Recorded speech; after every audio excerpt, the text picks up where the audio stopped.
Doctor, உடம்பெல்லாம் சூடா இருக்கு. இங்க வந்து உட்காருமா.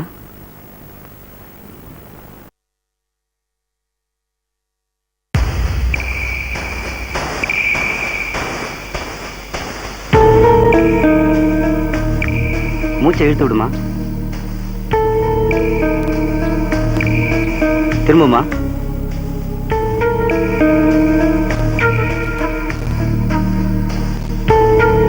திரும்ப.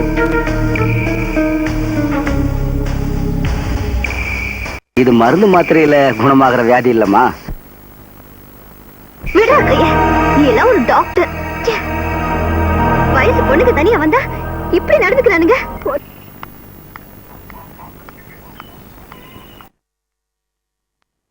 செட்டியாரே, ஒரு கலர் கொடுங்க.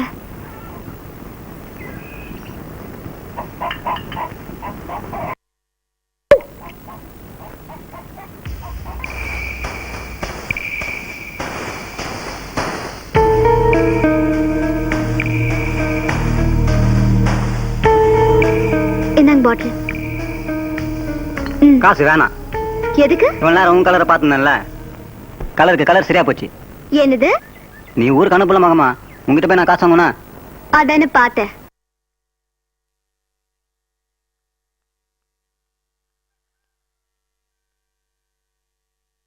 ஜாக்கெட் தைக்கணுங்க. தச்சிருவோமே. இந்தங்க அளவு ஜாக்கெட். இது பழசு, அளவு எடுக்கலாம். உள்ளவா.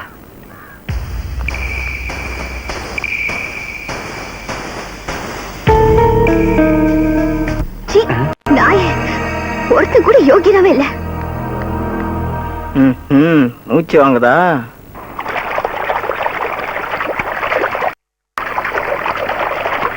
அண்ணே, என்ன ஒரு முக்கியமான விஷயம். அந்த டாக்டரும் டெய்லரும் உங்க முறை பொண்ணு பொண்ணுகிட்ட தப்பா நடக்க முயற்சி பண்ணாங்க. அவன் என்கிட்ட எதுவுமே சொல்லியே. வெளியில தெரிஞ்ச அவமானம்னு பொண்ணு யார்கிட்டயும் சொல்லாத இருந்திருக்கும். அவனுங்களை எந்த வழியில கவனிக்கணுமோ அந்த வழியில கவனிக்கிறேன்.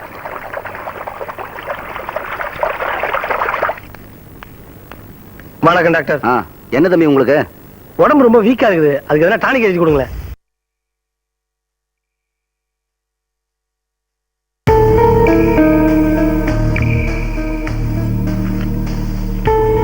Water Paris compound. நல்ல டாக்டர் நீங்க, முதல்ல இதை நீங்க குடிங்க. நான் ஏன் சாப்பிடணும்? உதவாகிறது உடம்புல ஒரு தெம்புவானா, அதுக்குதான். என் கிளினிக்ல வந்து என்னையே கரெக்டா பண்றியா? நீ போலி டாக்டர், இப்போதைக்கு எனக்கு தான் தெரியும். போலீஸுக்கும் தெரியப்படுத்த வச்சிடாத. அதையும் இருக்கிற என்ன விஷ ஊசியா? வேண்டாம் வேண்டாம்.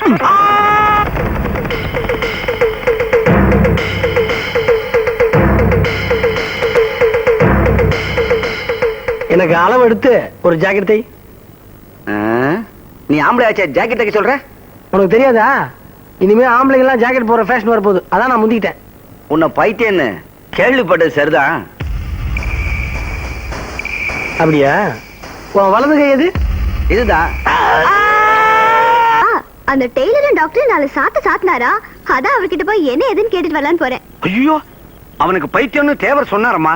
எதுக்கு நீ ஜாக்கிரதையாரு, கொதறிட போறான். போ போ. ஐயா,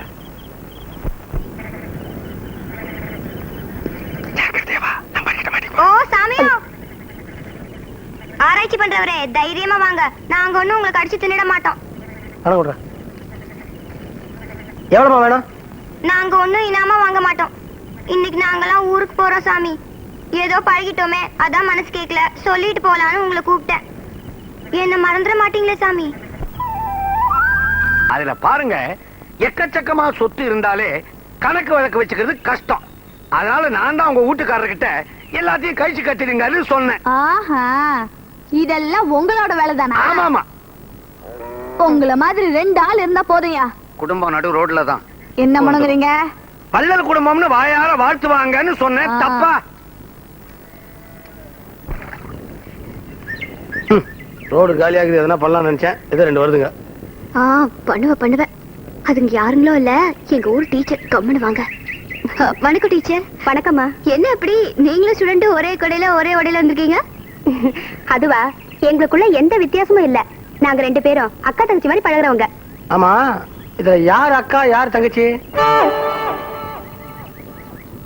டீச்சர் தப்பா எடுத்துக்காதீங்க. எங்க அத்தா அப்படித்தான் ஒரு மாதிரி. ஓஹோ அப்படியா? நாங்க வரோம். சரி வாங்க. அவங்களுக்கு அவங்க அப்பா மணிமேகலன் ஏன் பேர் வச்சாங்கன்னே தெரியல. பாவம் 35 வயசா இன்னும் கல்யாணமே ஆளுங்க. அதுக்கு அவங்களே வருத்தப்பட்ட மாதிரி தெரியல, நீ எதுக்கு வருத்தப்படுற? உனக்கு உங்க அப்பா மணிமேகலன் பேர் வைக்கல, அதுக்கு சந்தோஷப்படு.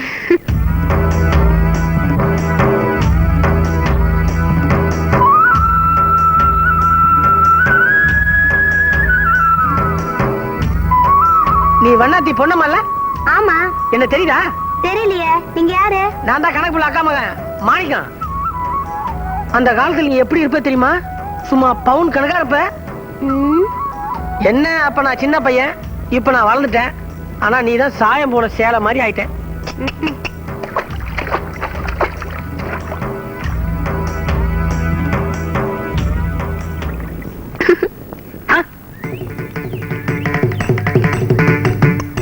மென்டல் ஹிஸ்டீரியா பேஷண்ட் கூட்டு மெட்ராஸ் போனாரு. ஒருவேளை ராஜாவோட டாக்டர் ஒரு பாத்துட்டு பாருவோம். நீங்க எப்ப மெட்ராஸ்ல இருந்து வந்தீங்க? இன்னைக்கு காலைல வந்தேன். அங்க மனோதத்துவ டாக்டர் பரசுராமன் இல்ல, அவர்தான் நம்ம டாக்டர். அவர்தான் நம்ம டாக்டர். அவர் உங்களுக்கு தெரியுமா? தெரியுமாவா? கொஞ்ச நாளைக்கு முன்னாடி அவர் பண்ண வைத்தியத்தாலதான் முழுசா குணமாச்சு. முழுசா குணான மாதிரி தெரியலையே. இன்னும் மாத்திரை எல்லாம் பாக்கி இருக்குல்ல? அப்படியா? முடிஞ்ச பிறகு தான் குணமாவா? ஏங்க இந்த விஷயத்தை யார்ட்டையும் சொல்லிடாதீங்க. நான் ஏன் சொல்ல போறேன்? நமக்கே ஊர் உங்க பாருங்க. நான் சொன்னது தேவைப்பட்டா சரிங்க. வா.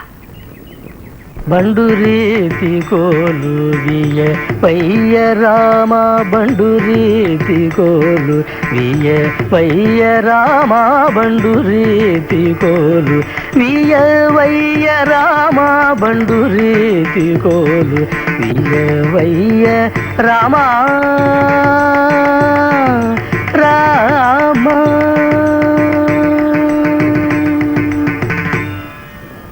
இப்படி பாடினா பயிர் வளரணும். வயல்ல உட்காந்து பாடுறது வழக்கம்.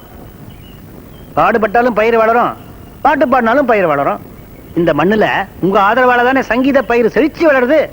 காவேரி கரையில கர்நாடக சங்கீதம் கட்டி காக்கப்படுதுன்னா அதுக்கு தேவரையா தானே காரணம். நாங்க பரம்பரையா சங்கீத வளர்ச்சிக்கு உதவி செய்யறதுதான் வழக்கம். ஆனா சங்கீதத்தோட சக்தி என்னன்னுதான் யாருக்குமே புரியல. அதுன்னா அப்படி சொல்லிட்டாள். அமிர்தவர்ஷி ராகத்துக்கு மழை பெய்ய வைக்கக்கூடிய சக்தி உண்டாச்சே. ఎందరో మహానుభావులు ఎందరో మహానుభావులు అందరికీ వందనము ఎందరో. நான் எந்த ஊரும் இல்ல, இந்த ஊர் மகானுபாவலு தான். தேவர, இங்க என்ன பண்ணிட்டு இருக்கீங்க? சங்கீத மேதைகளோட சங்கீதத்தை பத்தி பேசிட்டு இருக்கேன். மேதைகளா? எங்க அவங்க? இவங்க தாயா கணக்குல நம்ம வீட்டு கல்யாணத்துக்கு இவங்க தான் கச்சேரி. இவங்களை அழைச்சுக்கிட்டு வர வேண்டியது உன் பொறுப்பு. கவலையே படாதீங்க. கண்டிப்பா கல்யாண மண்டபத்துக்கு நான் இவங்களை அழைச்சிட்டு வரேன். ஆனா கச்சேரி ஆரம்பிச்ச உடனே ஜனங்க செதறி போகாம அவங்கள தக்க வைக்க வேண்டியது உங்க பொறுப்பு. அமிர்தவர்ஷினி ராகம் பாடினா மழை பெய்யுன்னு இவங்க எல்லாம் சொல்றாங்க. ஐயோ, பாட போறீங்களா? பாடினா போச்சு. உங்களுக்கு என்ன போச்சு? அப்ப நான் போய் கொடையை கொண்டாந்துடுறேன். எனக்கு இந்த மழையில நினைஞ்சா உடம்புக்கு ஒத்துக்கிறது இல்ல. நல்ல வேலை உங்க கச்சேரியை ஊருக்கு வெளியே வச்சுக்கிட்டீங்க. இது என்ன செங்குத்தா இருக்குது? டோலக்கா? என்னங்க சரியான ஞான சூன்யம் போல் இருக்கு. அவன் பைத்தியங்கிற விவரத்தை எப்படியும் தேவர்கிட்ட சொல்லிடணும். அடடே, சொல்லிடணும். எல்லாம் இங்கதான் இருக்கீங்களா? வணக்கம் தேவரையா. வாத்தியாரையா, என் பொண்ணு கல்யாணத்துக்கு நீங்க எல்லாம் குடும்பத்தோட வந்திருந்து சீரும் சிறப்புமா நடத்தி கொடுக்கணும். தேவரையா, செய்தி தெரியுமா? கணக்கு பிள்ளையா மருமகன் மெண்டல் கிளினிக்ல வைத்தியம் செஞ்சுக்கிட்டவனா. அது அவனே என்கிட்ட சொன்னான். வேற யார்கிட்டயும் சொல்ல வேண்டாம்னு வேற சொன்னான். இப்ப கூட மருந்து மாத்திரை எல்லாம் சாப்பிட்டுட்டு இருக்கானா. அப்படியா சங்கதி? நம்ம வீட்டு மரக்குதிரையில உட்கார்ந்து அந்த பையன் பாட்டு பாடுறப்ப எனக்கும் சந்தேகம் தான். அது மட்டும் இல்ல, நான் கம்பர் விழாவில பேசுனதை வந்து கணக்கு பிள்ளைகிட்ட சொல்லிக்கிட்டு இருந்தானா, அதுக்கு அவன் நக்கலாவே பேசிக்கிட்டு இருந்தான். நம்ம ஊர் கிழவிங்கல்ல, அவங்கள பார்த்து அழகு அழகின்னு சொல்லிட்டு இருக்கான். இவனுடைய நடவடிக்கை எல்லாம் பாக்குறப்போ உனக்கு மட்டும் இல்ல எல்லாருக்குமே சந்தேகம் வரதான் செய்யும். எதுக்கும் பொறுமையா இருந்து உண்மை என்னன்னு கண்டுபிடிப்போம். அதோட அவன் தான் மாப்பிளத்தோட. இந்த கல்யாணத்துக்கு மாப்பிளை வீட்டு சார்பில் அவன் தான் இருப்பான்னு பாட்டி விட்டுட்டு போயிடுச்சு. எதுக்கும் நான் மதுரைப்பட்டிக்கு மாப்பிளை வீட்டுக்கு போயிட்டு வரேன். நாளைக்கு வந்து பேசிக்கோமே. இந்தாங்க.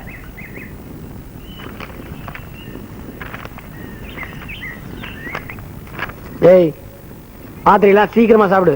யாராவது வந்து பார்த்தாங்கன்னா கல்யாண மாப்பிள்ள என்னடா இத்தனை மாத்திரை சாப்பிட்றாரு, அவருக்கு ஏதோ பெரிய வியாதி நினைச்சு போறாங்க. உனக்கு இன்னும் நரம்பு தளர்ச்சி தான், பட் உன் மாமாவுக்கு தெரியாதுல்ல வியாதியை பத்தி. மாப்பிள்ளைக்கு இந்த வயசுல நரம்பு தளர்ச்சியான்னு சந்தேகப்படுவாரு. சீக்கிரம் சாப்பிடு. என்னடா இது சூடா இருக்கு? இரு, இன்னொரு டம்ளர் எடுத்துட்டு வரேன், ஆத்தி சாப்பிடுறேன். உனக்கு எல்லாம் ஐஸ் வாட்டர் தான் சாப்பிடணும். சரி சரி, சீக்கிரம் வா. யார் வீட்டுல? வாங்க வாங்க. என்ன மாணிக்கா, என்ன கையில மாத்திரை? உடம்பு சரியில்லையா? ஆமா, எனக்கு தாங்க. இது வழக்கமா நான் எப்பவும் சாப்பிட மாத்திரங்க. என்னாச்சு? சூடு. என்னப்பா, ஆறுன பிறகு குடிக்க வேண்டியதானே? இது நேரத்துக்கு சாப்பிட வேண்டியதுங்க, அதான் அவசரம். சரி சரி, மாப்பிள்ளை எங்க? உள்ள இருக்க, அதை கூப்பிடுறேன்.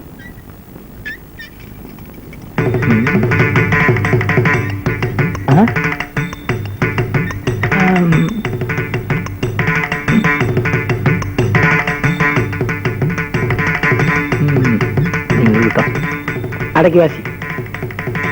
வணக்கம் மாமா. வாங்க மாப்பிள்ள, இந்தாங்க கல்யாண பத்திரிக்கை. வேண்டியவங்களுக்கு எல்லாம் கொடுங்க. சரிங்க மாமா. நானும் ஊருக்கு போய் நமக்கு வேண்டியவங்களுக்கு எல்லாம் கல்யாண பத்திரிக்கை வைக்கிறேன். அப்புறம் பாட்டியை ரொம்ப விசாரிச்சுன்னு சொல்லுங்க. சரிங்க மாமா. வரட்டுங்களா? கிளம்புங்க. வரட்டுமாப்பா?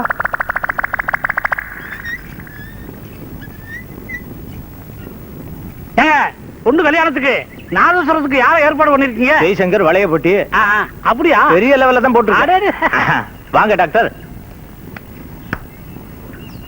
டாக்டர், இந்த மாத்திரை என்ன வியாதிக்கு சாப்பிடுறதுன்னு கொஞ்சம் பார்த்து சொல்லுங்க.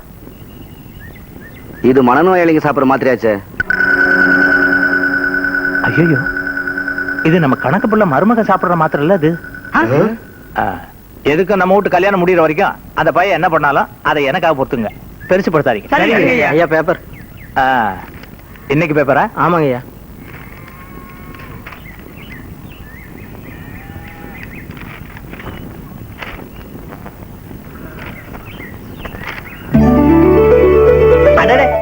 நம்ம மாப்பிளைக்கு டாக்டர் பட்டம் கிடைச்ச செய்தி வந்திருக்குது. எல்லாம் உங்க பொண்ணை கட்டி போற நேரம் தான். பாத்தியார, இதுல என்ன ஒரு வேடிக்கைன்னா, கணக்கப்புள்ள மருமகன் பைத்தியங்கிற செய்தியும் ஏன் மருமகன் டாக்டர் பட்டம் வாங்கிட்டாருங்கிற செய்தியும் ஒரே நேரத்துல உறுதியாயிருக்கு.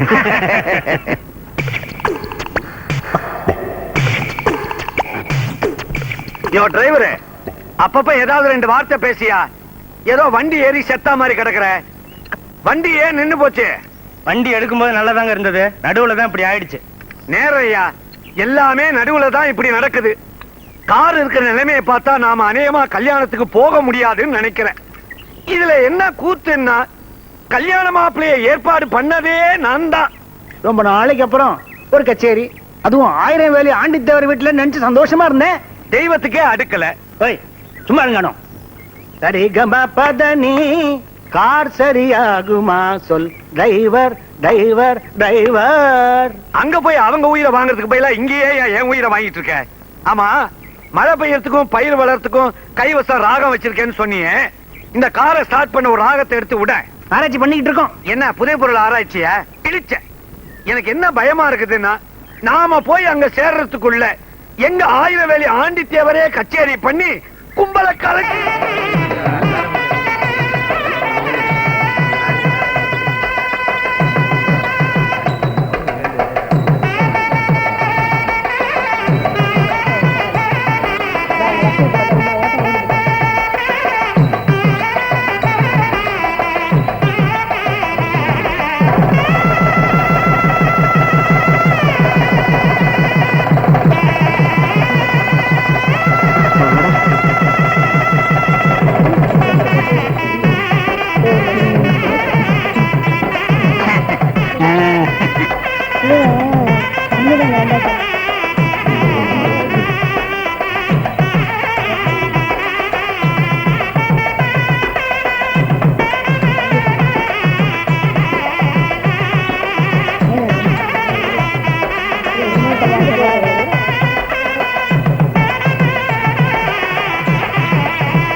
தம்பி கேசுக்கு கல்யாணம் பண்றவங்க எங்க பாருங்க நாங்க அங்கிருந்து தான் வரோம். முகூர்த்தம் முடிஞ்சு போச்சா? முடிஞ்சு போச்சு. அப்படியா? லட்டு கிடைக்கும் இருக்கு. பூந்தி கூட கிடைக்காது. வா. வாழ்க. வணக்கம்.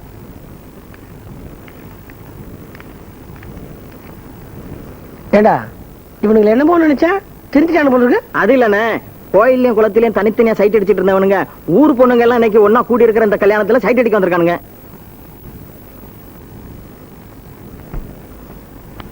கங்க்ராச்சுலேஷன்ஸ். தேங்க்யூ. பெரிய பெரிய உங்களுக்காக எல்லாரும் வெயிட்டிங்க. அருமையான நாசர் பாத்தி. சும்மா கேட்டீங்க அசந்துருவீங்க. ஆரம்பிக்கலாமா? ஆரம்பிச்சிருவோம்.